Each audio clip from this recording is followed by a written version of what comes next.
Good evening. I'm Gotti Schwartz in for Jose, and tonight we have breaking news in South Carolina where NBC News can project former President Donald Trump will win the state's Republican primary.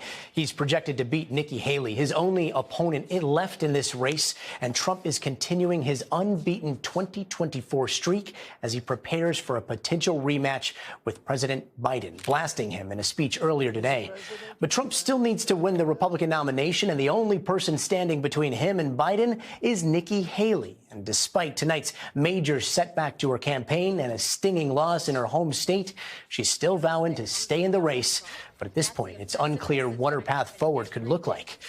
Our Garrett Haake is on the campaign trail tonight, and he starts us off from South Carolina. You're fired, Biden. Get the hell out of here.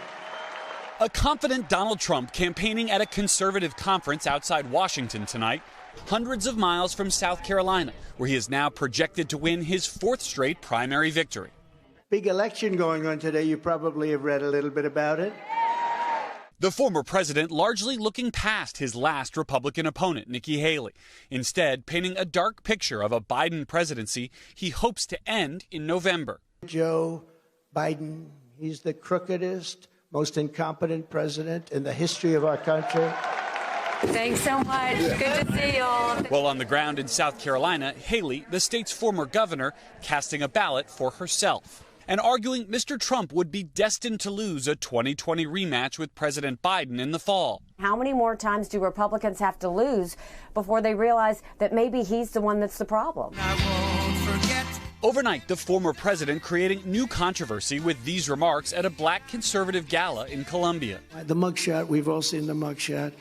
And you know who embraced it more than anybody else? The black population. It's incredible. It's disgusting. But that's what happens when he goes off the teleprompter. That's the chaos that comes with Donald Trump. That's the offensiveness that's going to happen every day between now and the general election. But at polling places across the Palmetto State, Republicans stood by Mr. Trump.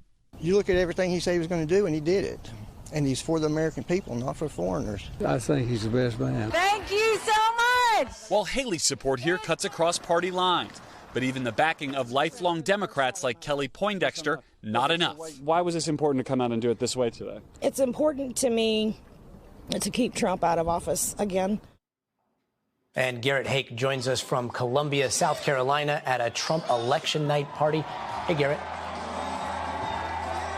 Gotti, this is now a victory party here for Donald Trump, and expect to hear him claim victory not just in South Carolina, but in this Republican primary. He and his campaign are eager to pivot all of their attention to Joe Biden and this fall's general election.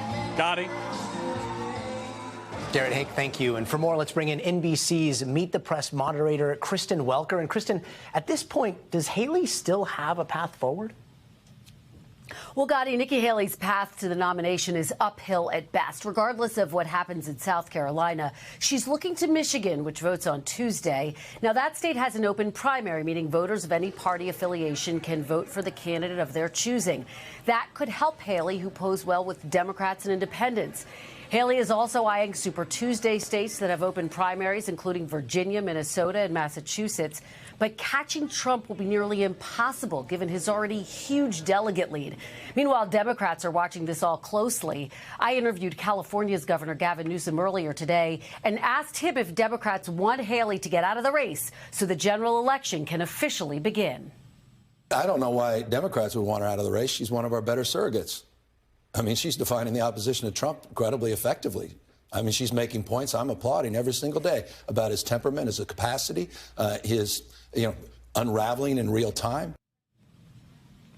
Now, not surprisingly, Trump supporters have been calling on Haley to get out of the race. Her timing will likely depend on whether donors continue to stand by her. But bottom line, you can't sugarcoat it. A loss in Haley's home state would be a major setback for her.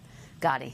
Thanks for watching. Stay updated about breaking news and top stories on the NBC News app or follow us on social media.